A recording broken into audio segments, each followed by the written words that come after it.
Let me begin by expressing my thanks to the Secretary-General for his leadership on climate change and for his important statement this morning. I also wish to thank Ms. Ilwad Elman for her testimony today and her contribution to ensuring that the international community can understand better the insecurities climate change is creating in vulnerable communities. Climate change is the defining challenge of our generation. The recent report of the Intergovernmental Panel on Climate Change laid out in stark terms what is happening to our planet and what the future may hold should we fail to act. It is essential that we act now to prevent further warming by reaching net zero emissions as quickly as possible, and we must redouble our efforts to ensure a successful outcome at COP26 in Glasgow later this year. A concerted multilateral response to climate change involving all the organs of the United Nations is urgently needed. That response must include this Council. The impact of climate change is global, and our collective security is at risk. We have seen how climate change is already contributing to conflict in many parts of the world. Indeed, this Council has already acknowledged this by addressing the adverse effects of climate change in the mandates of many peacekeeping operations. From the Sahel to Iraq, this Council has recognised that climate change is one of the factors driving conflict and fragility. Around Lake Chad, the combination of conflict and the impact of climate change has led to violence between communities. In the Horn of Africa, repeated droughts are undermining coping capacities among communities and disrupting livelihoods. Armed groups have been able to exploit these precarious conditions for recruitment purposes. The need for action is clear. 80% of UN peacekeepers are deployed in countries that are the most exposed to climate change.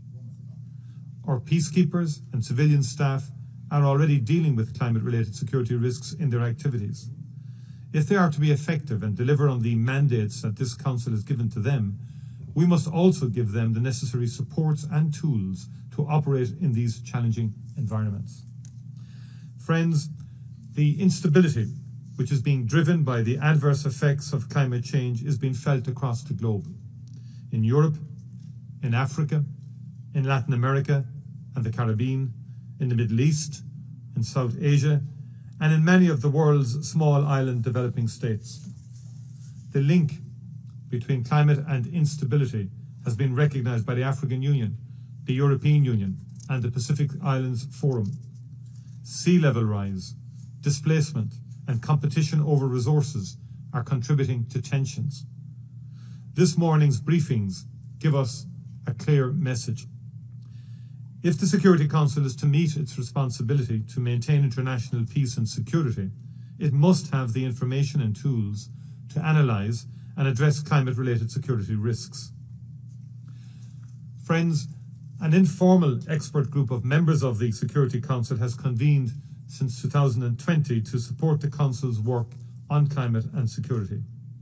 Ireland is proud to serve together with Niger as co-chair of this group.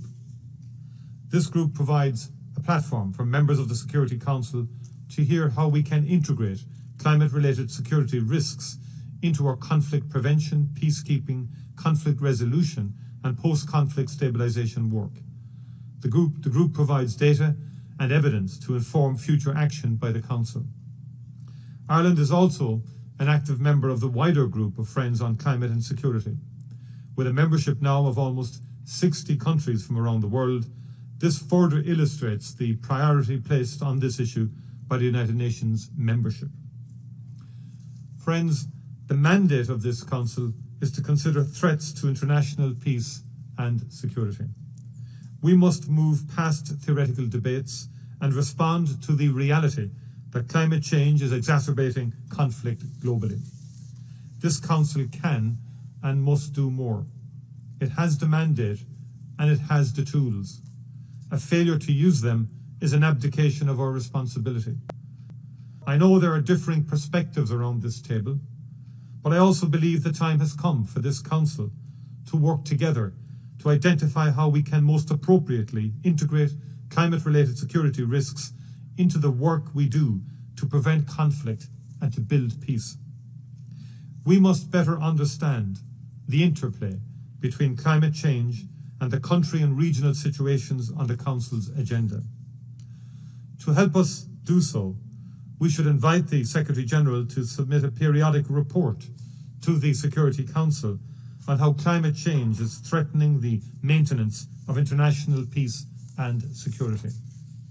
The appointment by the Secretary-General of a special representative for climate-related security risks could also build awareness and promote greater coherence. These actions are just the beginning of what is necessary for the Council to begin to fulfil its obligations. To take these proposals forward, Ireland will convene discussions on a thematic resolution on climate and security in the coming days.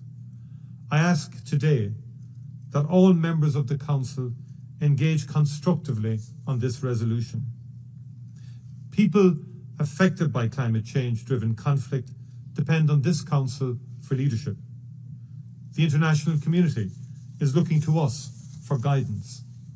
By working together in a spirit of common purpose, I hope that we can reach a shared understanding of how the Security Council can meet this challenge. Now is the moment for the Council to act. I look forward to hearing from you all today. Thank you.